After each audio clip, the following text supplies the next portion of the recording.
Okay, today I'm going to talk to you about the vintage cruiser line. First of all, thanks for swinging by All About Teardrops.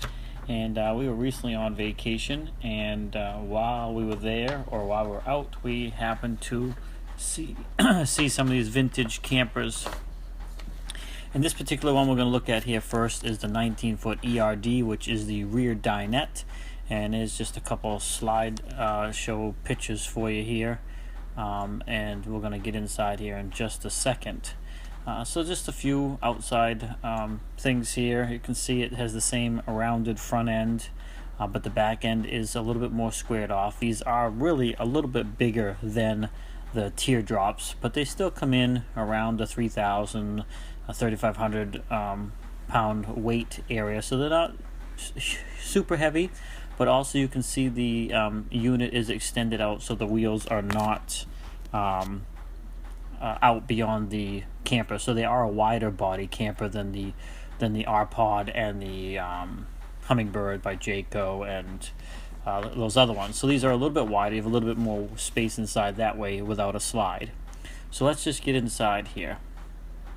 And so you can see here we are standing right about the center of the camper. I'm standing between the bathroom, a toilet sink area, and the shower. They're on either side of me, and I'm looking back towards, of course, the rear dinette.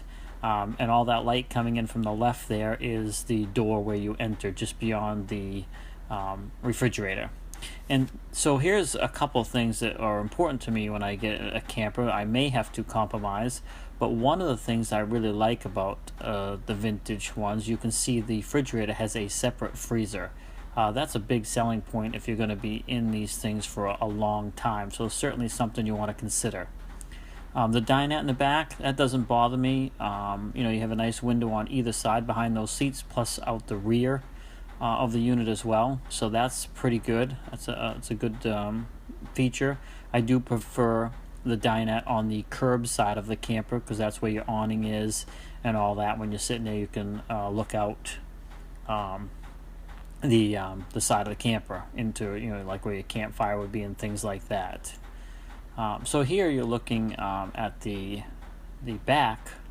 I'm sorry, looking towards the front. There's my wife standing there, and then of course right straight ahead is where the bed is. And again, right to my right, that curtain type thing is just beyond that is the shower, or just in behind there. And on the left, where the door you see is where the bathroom and the sink is. And incidentally, this door that goes into the bathroom, when it is open all the way, it actually closes off the hallway, so it gives that bedroom plus bathroom a little bit of privacy. But if someone is sleeping, then you would close it this way. If people are in the dinette area in the back, then you would have it open all the way, which closes off the hall. So it's kind of a neat feature, but it does create a pinch point in the camper, so it kind of really shrinks up the openness of the camper. They can't put everything in these things, and you got to have some compromises no matter what you do. So the length of this particular one is 22 feet 11 inches, and that's with the tongue and everything. Interior is the 19 feet. The weight of this particular unit is 3,225 pounds, and that is dry. It does have shirt closets on either side of the bed, up by the pillows there. It also has a pass-through storage below the bed that is accessed from the outside, and you might be able to see some of those door areas when we're taking pictures on the outside. Now just looking at a little bit of video here. Sorry, the quality is not the greatest. It really was kind of a little tight space, given the fact that it is a little bit wider, but without a slide and that pinch point. This is showing the bathroom shower here, which is pretty decent amount of space, considering it is much bigger than some of the other ones. And then that swings around to the bedroom, and then of course we swing around to the bathroom where the toilet and the sink is, which does give you a pretty good amount of space. Again, the only thing I don't like about it is where those are broken up. It makes it that tight point in the middle of the camper between the bedroom and the living area. Now, where for the most part this is just going to be my wife and I, we don't really care that it's blocked off. But again, it's all about your particular camping needs. And then I'll just leave it on this photo here. Maybe I'll throw up a couple other photos, but this just kind of gives you a quick little look what you could get. And I'm going to put up another video of another vintage of their other layout, their common layout here in the coming days, hopefully. So anyway, thanks for swinging by All About Teardrops. Hopefully this helps you a little bit.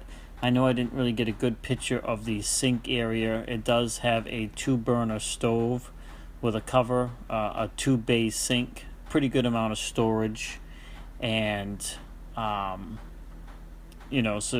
again, it's there. The spacing on those are about the same. Far as your kitchen space, they do not have a ton of counter space.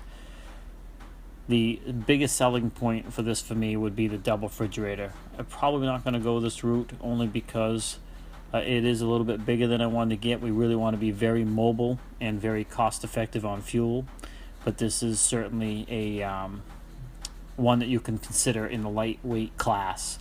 Again, thanks for swinging by All About Teardrops, and stay tuned for the other layout coming soon. Have a great day.